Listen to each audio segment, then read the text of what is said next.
उद्धव आणि शरद पवार यांची आज अहमदनगरच्या श्रीरामपूरमध्ये सभा होणार आहे।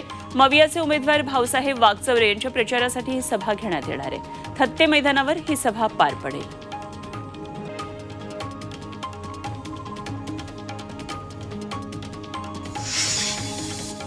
बीड जिल्ह्यातल्या आंबेजोगाईमध्ये आज शरद पवारांची सभा होणार आहे। मवियाचे उमेदवार बजरंग सोनावणे यांच्या प्रचारासाठी ही सभा होणार आहे। खासदार रजनी पाटील, जयंत पाटील यांच्यासह महाविकास आघाडीचे नेते प्रचार सभेला हजेरी लावणार आहेत। उपमुख्यमंत्री देवेंद्र फडणवीस यांच्या आज 4 जाहीर सभा होणार आहेत। फडणवीस आज शिर्डी, अहमदनगर आणि पुणे दौऱ्यावर आहेत। सदाशिव लोखंडे, सुजय विखे पाटील, मुरलीधर मोहोळ यांच्या प्रचारासाठी त्यांच्या सभा होणार आहेत। नवी मुंबईमध्ये मुख्यमंत्र्यांची आज प्रचारासाठी रॅली निघणार आहे। महायुतीचे उमेदवार नरेश म्हस्के यांच्या प्रचारासाठी मुख्यमंत्री या प्रचार रॅलीमध्ये सहभागी होतील। वाशी ते बेलापूर सकाळी अमृत नोनी गॅस्ट्रिन, अपचन, ऍसिडिटी, गॅस्ट्रबल यापैकी तुम्हाला कुठलाही गॅस्ट्रिक प्रॉब्लेम झाला, उपाय एकच, अमृत नोनी गॅस्ट्रिन। 9 ते दुपारी 2 वाजेपर्यंत ही प्रचार रॅली असेल। नवी मुंबईमध्ये राजन विचार यांच्या प्रचारासाठी आज जाहीर सभा होणार आहे। या सभेला उद्धव ठाकरे पक्षाचे भास्कर जाधव उपस्थित राहणार आहेत।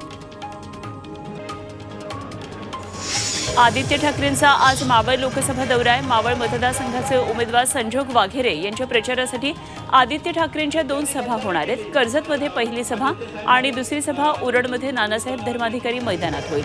खारघर, कामोठीमध्ये बाईक रॅलीचं आयोजन करण्यात आलं आहे। प्रियंका गांधी यांची नंदुरबारमध्ये होणारी सभा रद्द झाली आहे। नंदुरबार लोकसभेचे काँग्रेसचे उमेदवार गोपाल पाडवी यांच्या प्रचारासाठी त्या आल्या होत्या आणि उत्तर प्रदेशची जबाबदारी मिळाल्यामुळे प्रियंका गांधी सभा घेऊ शकणार नाहीत, अशी माहिती काँग्रेस प्रदेश अध्यक्ष नाना पटोले यांनी दिली। आता प्रियंका गांधी 11 तारखेला येतील अशी चर्चा आहे। मुख्यमंत्री एकनाथ शिंदे आज ठाणे आणि कल्याण डोंबिवली लोकसभा मतदारसंघाचा आढावा घेणार आहेत। आज दिवसभर या दोन्ही मतदारसंघातल्या नाराज लोकांची ते समजूत काढणार आहेत। कमी दिवसामध्ये कशा प्रकारे प्रचार करायचा, कशा प्रकारे पक्षाची बांधणी करायची याबाबत मार्गदर्शन मुख्यमंत्री करणार आहेत। घाटकोपरमधल्या सभेत शिवसेना ठाकरे पक्षाच्या नेत्या प्रियंका चतुर्वेदींनी श्रीकांत शिंदे यांच्यावर शेलक्या शब्दांमध्ये टीका केली। एका सिनेमाचा दाखला देत प्रियंका चतुर्वेदींनी मुख्यमंत्र्यांसह श्रीकांत शिंदेंवर बोचरी टीका केली। गद्दार गद्दारच राहणार अशी टीका त्यांनी केली।